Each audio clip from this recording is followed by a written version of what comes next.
So here today in this class, I'm going to start NCERT class 12, Maths, a new chapter, Vector Algebra, chapter 10. NCERT class 12, chapter 10,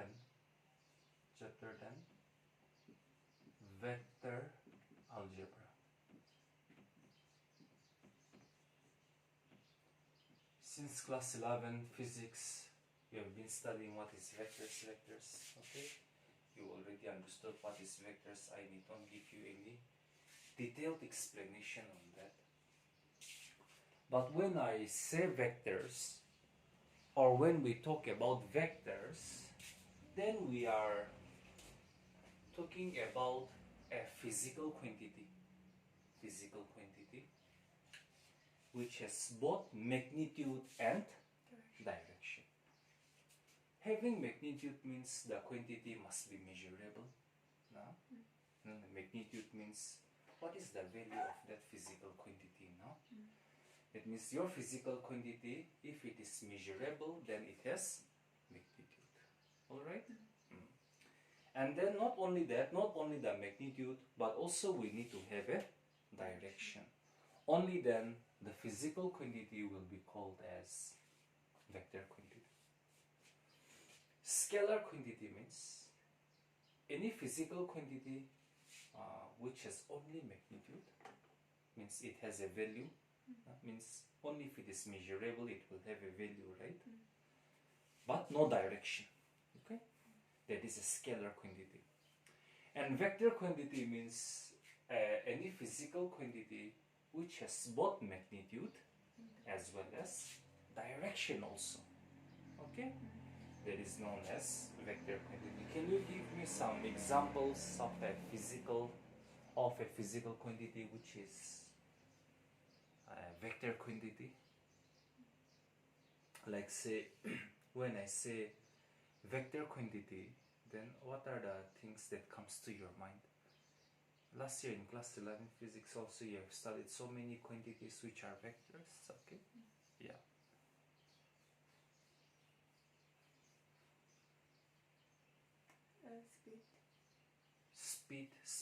Speed means distance upon time. Now, when we say speed, then speed is defined as distance upon time. Distance means it's the length of the path. So suppose a person goes from point A to point B, then he may follow this path, he may follow this path, he may follow this path. Is it okay? He may follow this path. Each of them is correct. So no specific particular direction. Whichever path he goes, you just measure the length of the path. That's distance. So distance is not a vector quantity. Time is also not a vector quantity, because time also do not have any direction. That means speed is not a vector quantity. But when we say velocity,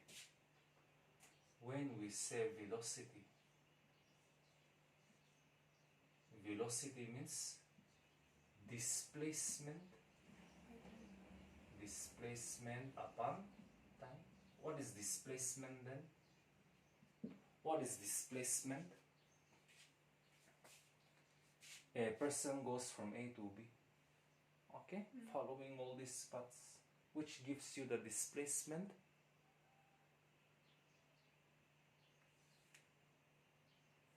The shortest distance between 2 points, between the initial point and the final point, is known as your displacement. So which one is the displacement? Here number part 1, part 2, part 3, part 4. Which part gives you the displacement? 1, 2, 3, 4. Which part gives you the displacement? Part number 1, part number 2, part number 3, and part number 4. Now, which part gives you the displacement? Part number 2. Part number 2 gives you the displacement. Okay?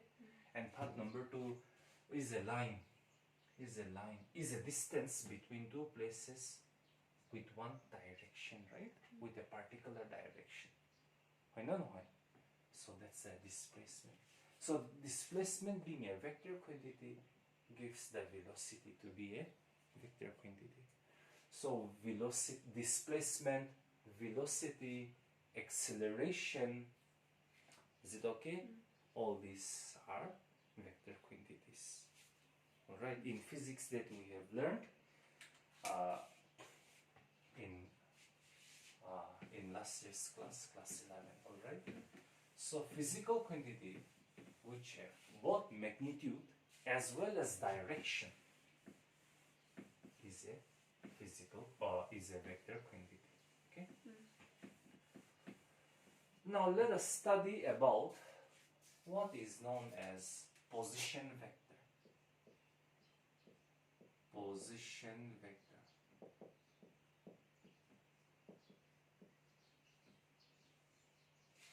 Position vector, this is the most important topic of this chapter. Suppose this is a three-dimensional coordinate axis now. Three-dimensional coordinate axis. This is your x-axis, this is your y-axis, this is your z-axis, this is your origin. Suppose you consider a point P in space. Okay? If you consider a point P in space, then its coordinate will be given by x, y, z, right? Now, if you consider any point P in space, then its coordinate will be x, y, z. If you take a point P in only xy plane, not in space, only in xy plane, then its coordinate will be x, y, 0. Okay? But in space means its coordinate will be in the form of x, y, z. Okay?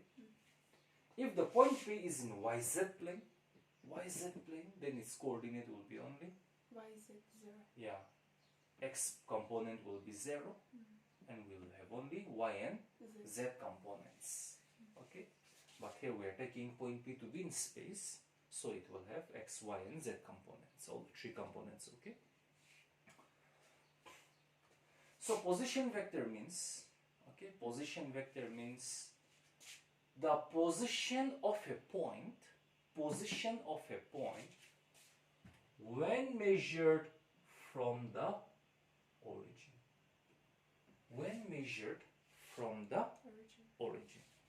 So position vector means position of a point when measured from the origin.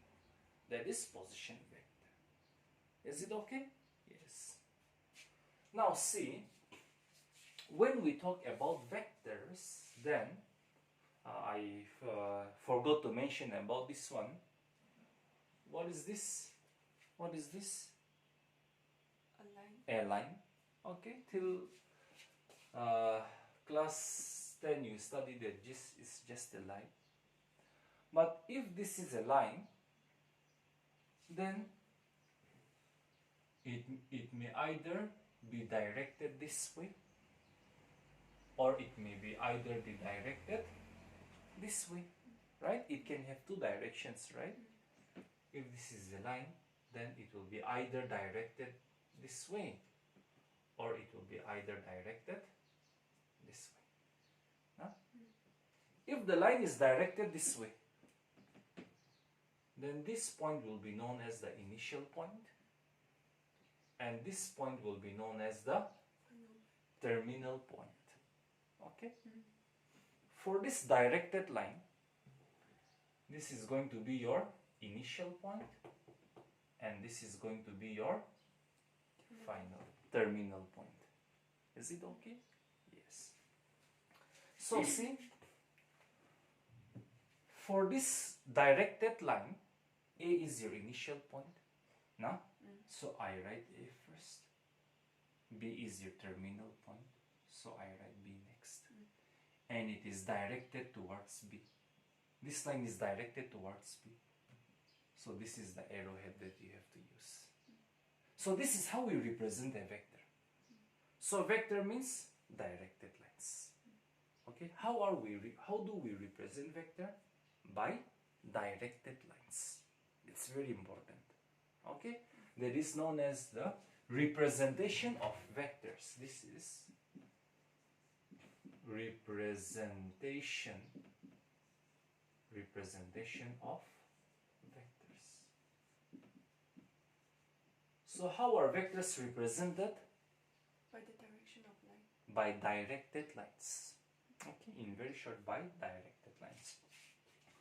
Suppose there is a line. This is your line. Your terminal point is, your initial point is S, your terminal point is T. Your terminal point is T. Is it okay? So how are we going to represent this directed line? How are we going to represent this directed line? S is your initial point, T is your terminal point. Is it okay? So vectors are always represented by directed lines. Is it okay? Yes. Here also in position vector, this OP is always directed towards the given point. Okay? Your origin is always the initial point, and your point, the point that you have taken, maybe in space or maybe in plane, will be the terminal point. Is it okay? So this OP will be directed towards, see, position vector means the position of a point when measured from the origin. Your origin must always be the initial point, and this given point P will be the terminal point. Is it okay? So what will be the direction of this OP? Will it be directed towards O? Will it be directed towards P? Directed towards P. It will be directed towards P. Is it okay? So the position vector of P will be represented by the directed line OP. See, this is how we represent directed line vector. Okay? So the position vector of P has to be represented by the directed line OP. Okay? Directed line OP. Where O is the initial point and P is the terminal point. Is it okay? And since the coordinate of P is XYZ now, the position vector of P represented by directed line OP. Directed line OP, or we call vector OP. And we represent it by, what is the coordinate of P? XYZ. So the position vector of P represented by directed line OP has to be written as xi cap plus yj cap plus z k cap. Are you following that? In Halikyu. Is it okay? Yes. What is I cap? Unit vector I. Yeah, unit vector representing the direction of x-axis. What is j cap? Unit vector representing the direction of y-axis. And k cap, unit vector representing the direction of z-axis. So how do we represent vectors? How do we represent vectors? By directed lines. Okay? Directed lines means it always needs to have initial point and terminal point. So representation of vectors is also done. Position vector is also done. Is it okay? Yes. Are you clear about the position vector? Okay? Yeah.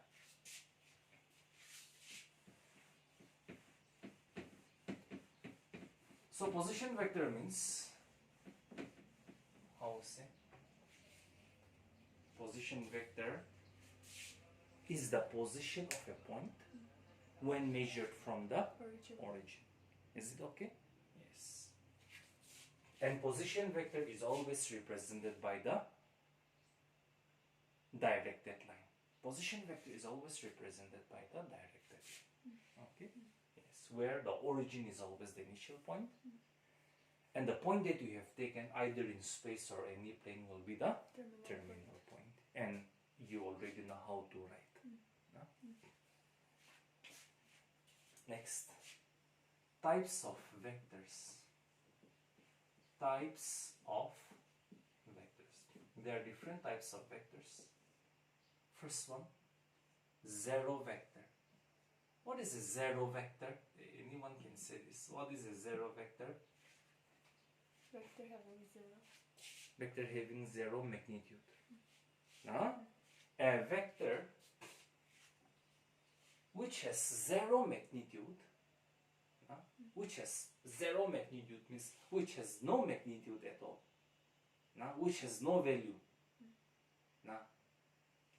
So, 0 vector is a vector, okay, which has 0 magnitude. Allow magnitude 0. So 0 vector is a vector which have 0 magnitude, and we represent this 0 vector by, okay, this is how we write the 0 vector. The magnitude of 0 vector is, what is the magnitude of 0 vector? 0. 0 only, okay? So 0 vector is a vector which have 0 magnitude, and this is how we denote a 0 vector, okay, with its magnitude is 0. Alright? Yes. The second one, unit vector. What do you say about unit vector? Having 1 unit. Yeah. Unit vector is a vector having magnitude or having a magnitude of 1 unit. It has a magnitude of only 1 unit. Okay? Unit vector means it has a magnitude equals to 1 unit. Is it okay? And it is represented by writing a cap. Right? Like example, I cap represents the direction of x-axis, j cap represents the direction of y-axis, and k cap represents the direction of z-axis. All of them has magnitude equal to 1. So when you write unit vector, you always write you always need to write a cap. Okay? So unit vector is a vector of magnitude 1, which we use only to represent the direction. Is it okay? Suppose, okay, we can come to that for solving the new questions. We have to solve some of the questions for finding the unit vectors. Okay. Suppose there may be a given vector.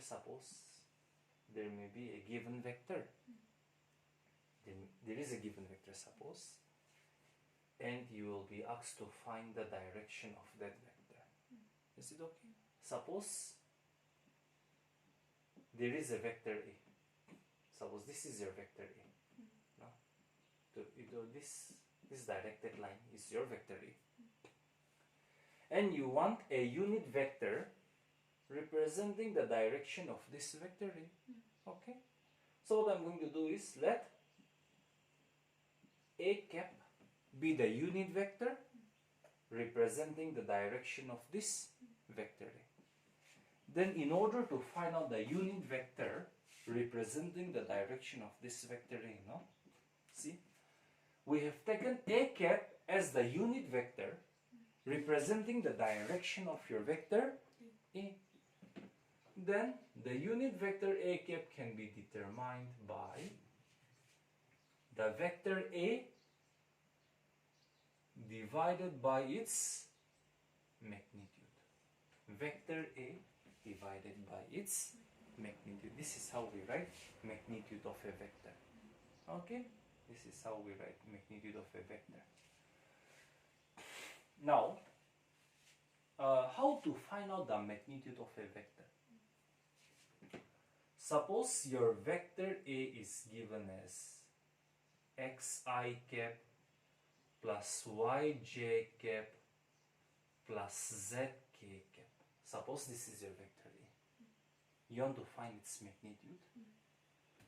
Then the magnitude of A will be given by square root of the component of x square plus component of y square plus the component of z. That is how we find magnitude.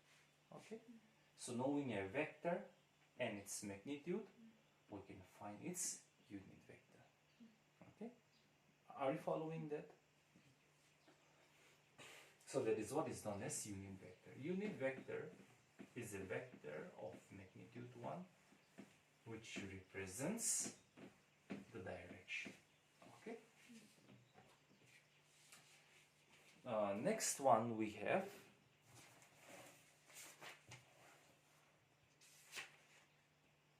collinear vectors, co-initial vectors. Okay, the third one is co-initial vectors.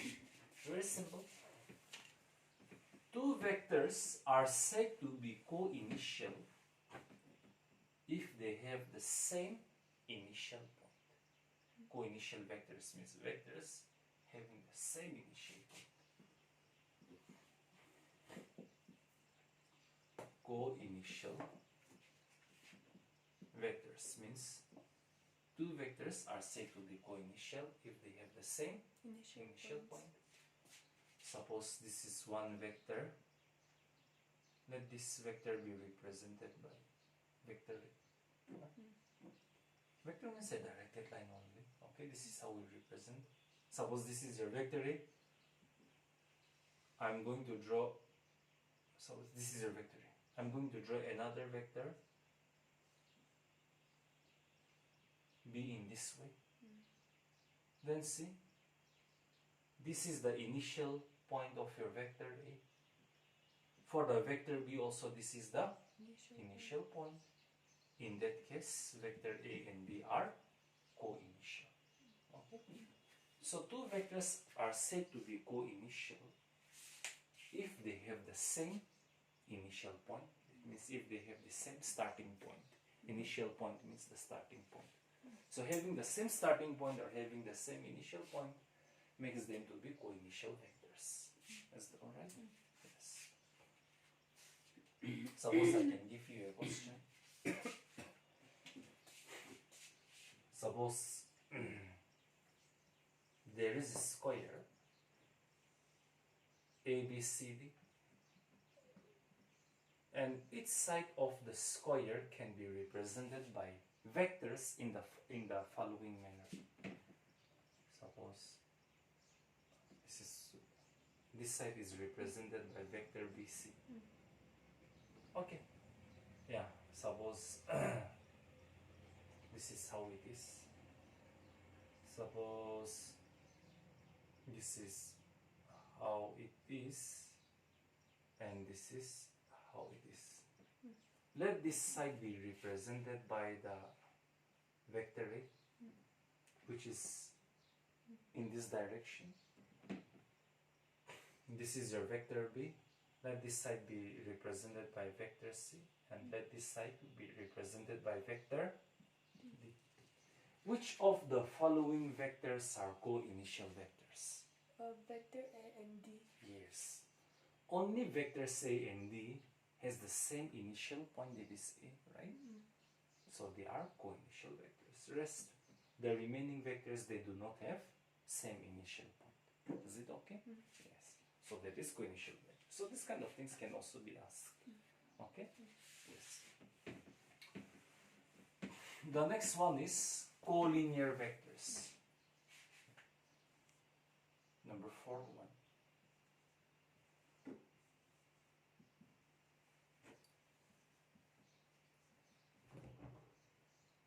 Two vectors are said to be collinear if they are parallel to each other. They may have different magnitudes, they may have opposite direction, but they need to be parallel with each other. Is it okay? Yes. Suppose this is your vector A.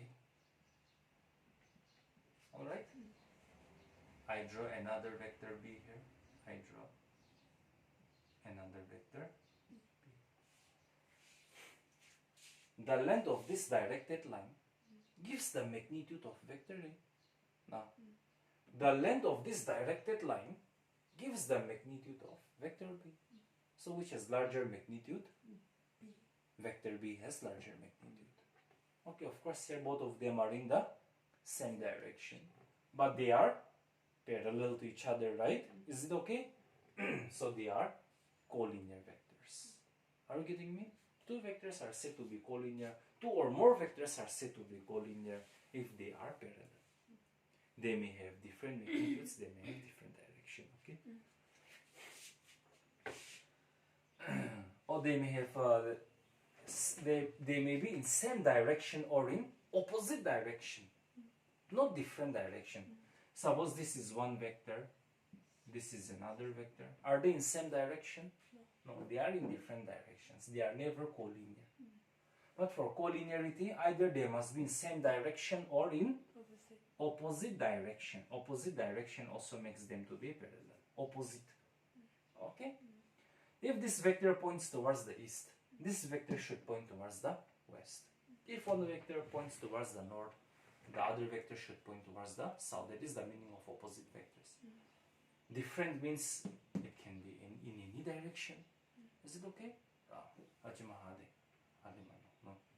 Different jima. Opposite or same direction. So two or more vectors are said to be collinear if they have the same direction or opposite direction. Magnitudes may be different, okay? But what is the condition for collinearity? That is very important. What is the condition for collinearity? Suppose this vector A, it has a magnitude. Magnitude, how do we write? Magnitude, right? It has a magnitude of 4 units. You have another vector B, you have another vector B in the same direction, but its magnitude is only, suppose let's say this is 8 units, and this is let's say this is 2 units. Okay. Now, how are we going to represent them?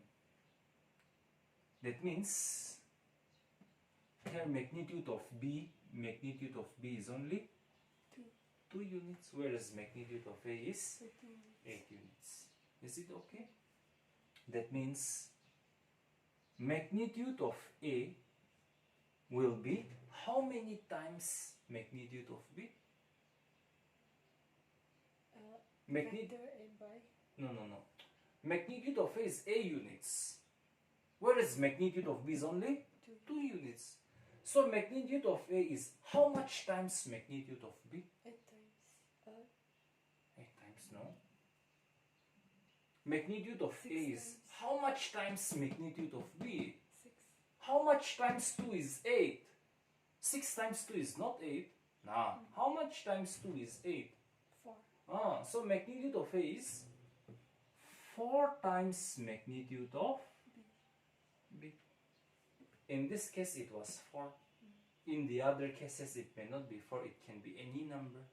So in general I will write magnitude of A will be equal to lambda times magnitude of B, where lambda is any scalar like this form. Is it okay? Do they have the same direction? Yes.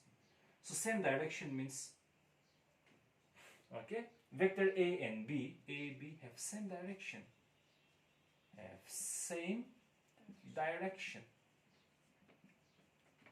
Okay. Then in that case I will express vector A as lambda times vector B. Is it okay? They have the same direction. Magnitude of A is given by lambda times of B. Lambda times of your magnitude B. And since both vectors A and B are in same direction, so this is how I'm going to represent them. So if two vectors are collinear, then this condition has to be satisfied. One of the vectors should be equal to lambda times the other vector. Lambda means any scalar times the other vector. But in case if A and B were in opposite direction, then magnitude of A is how much times magnitude of B? Magnitude of A is how much times magnitude of B? 4 times. 4 times magnitude of B. They're the same as before. Let me represent this 4 by lambda because 4 is a scalar. So lambda means it represents a scalar. Here A and B are in same direction. Is A and B are in same direction? No, this time they are in opposite direction. So since vector A and B have opposite direction, they have opposite direction, right? So in that case, your vector A should be given by minus lambda times your vector B. Here minus represents vector A and B are in opposite direction, and lambda is a scalar which when multiplied with vector B gives you A. Okay? Are you following that? So you combine these two, then your A will be equal to plus minus, the first case was plus, the second case is minus. So plus minus lambda times your vector B. Are you following that? So that is collinear. If it is given that 2 or 3 vectors are collinear, then you have to use this condition. Is it okay? Or if you're asked to prove that the given vectors are collinear, then you have to show that this condition is satisfied. No, itu proof koribo ni, itu condition satisfy hobo lagi ni. You have to show that this condition is satisfied. All right? Yes.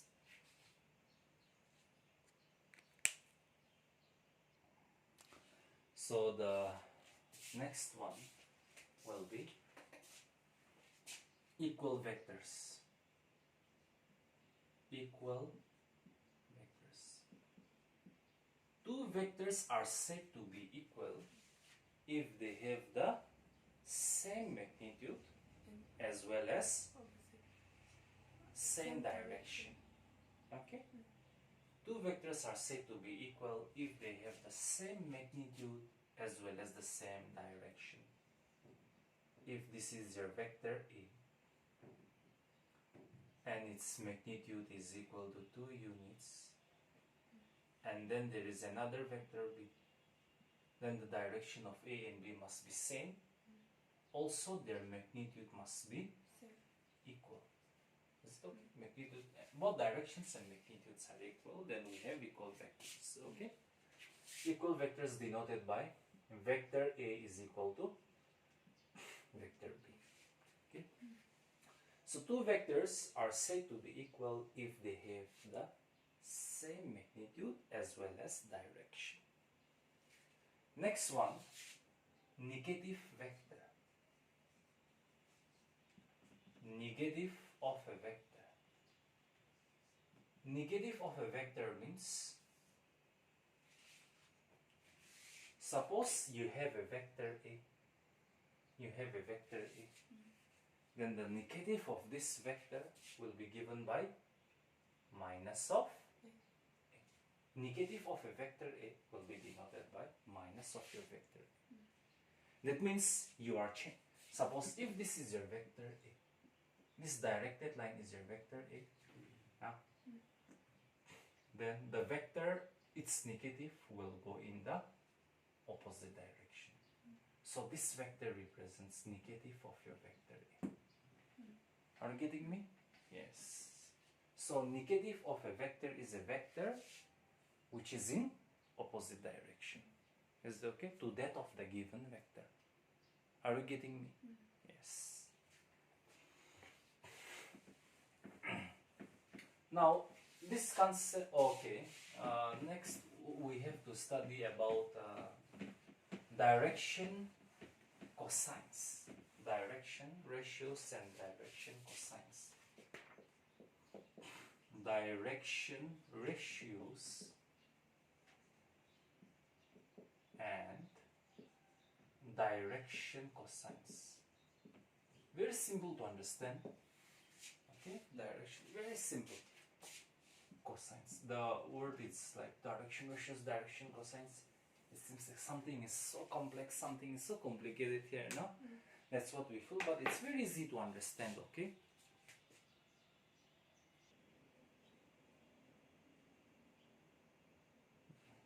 It's 36 minutes that we're discussing straight away, okay, without talking any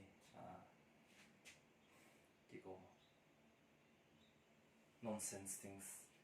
Only mathematics is 36 minutes. Direction cosines. Let's try to understand what is direction cosines, okay? Can you see? Yes. What is this? Spider. Three-dimensional coordinate system. This is your origin. I'm going to take any point P where in space. If point P is in space, then its coordinate will be given by X, Y, Z. X, Y, Z. Right? Now what do you do?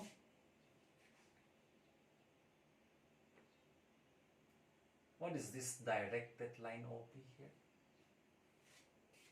What is this directed line OP here? Vector.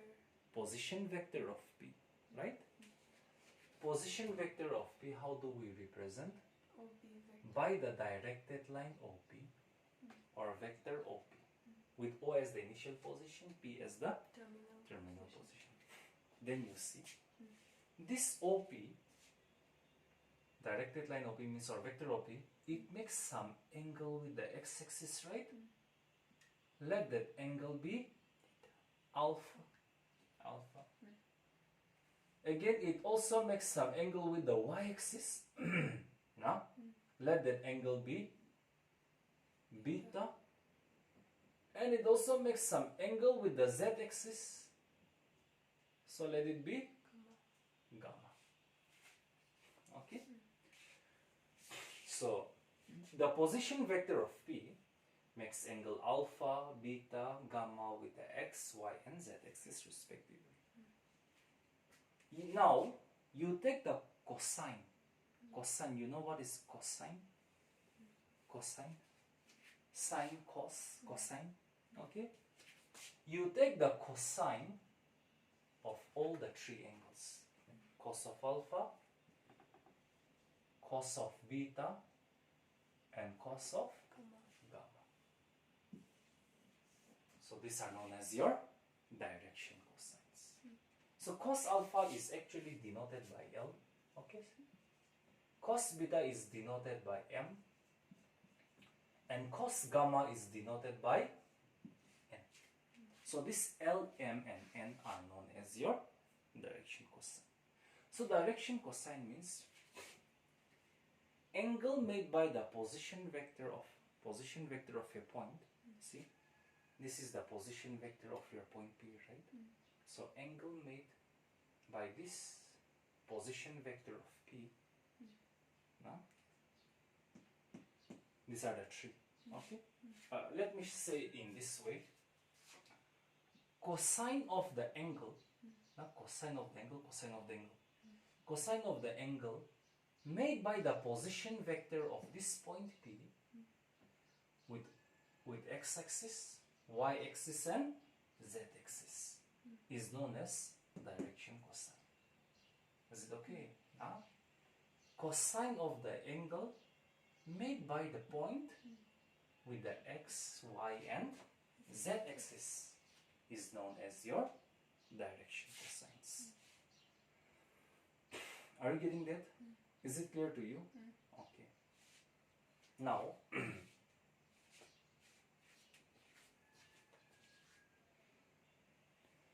So we already know what is direction cosine here. Okay, cosine of the angle now made by the position vector of a point with all the three axes. Is it okay? That is x, y, and z axis is known as direction cosine. Where cos alpha is denoted by L, cos beta is given by M, cos gamma is denoted by M. Okay. Now let me try to derive its formula. Okay? Derive its formula. A very short. This is your three-dimensional coordinate system. Three-dimensional coordinate system, x-axis, y-axis, z-axis. This is your origin. This is the point P, whose coordinate is x, y, and z. Position vector of P will be denoted by the directed line. Vector of P. OP, vector OP, right? Position vector of P will be given by the directed line OP, known as vector OP. So how do we write vector OP? How do we write? Xi cap plus yj cap Plus ZK cap. plus zk cap. Alright? If I want to find its magnitude, how do we find its magnitude? How do we find the magnitude of a vector? Vector of B by Square root of, how x do we, square plus y yeah, square x square plus y square plus, z square. so we know its magnitude. Magnitude means the length of this directed line OP, right? Now what I'm going to do is, from this point, now see, in direction cosines, we have already seen that this position vector OP, the position vector of P, now position vector of P, it makes an angle alpha with your x-axis, it makes an angle beta with your z-axis, and similarly gamma with your z-axis. Okay. Now let me give more importance on this alpha just for once, and if I can show the relation for cos alpha, I can prove the other relations. From P, you drop one perpendicular, PM. Okay? From P, you drop one perpendicular. Then, the length of this OM will be given by x, because OM is on x-axis. Now, so the length of this OM, say it is given by x. Okay? Then in this right triangle, cos alpha, in this right triangle, your right triangle PMO, cos alpha will be given by what? Cos alpha will be given by side adjacent to angle alpha, right? OM upon OP. the hypotenuse OP, but we have to take only the magnitude. So I'm not writing any vector here, means magnitude. Okay?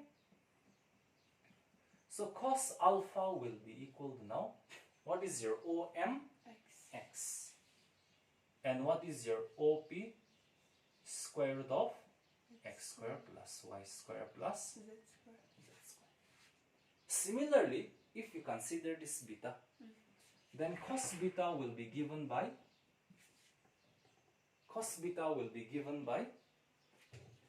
y upon X root of square root of x square plus y square plus. Z square.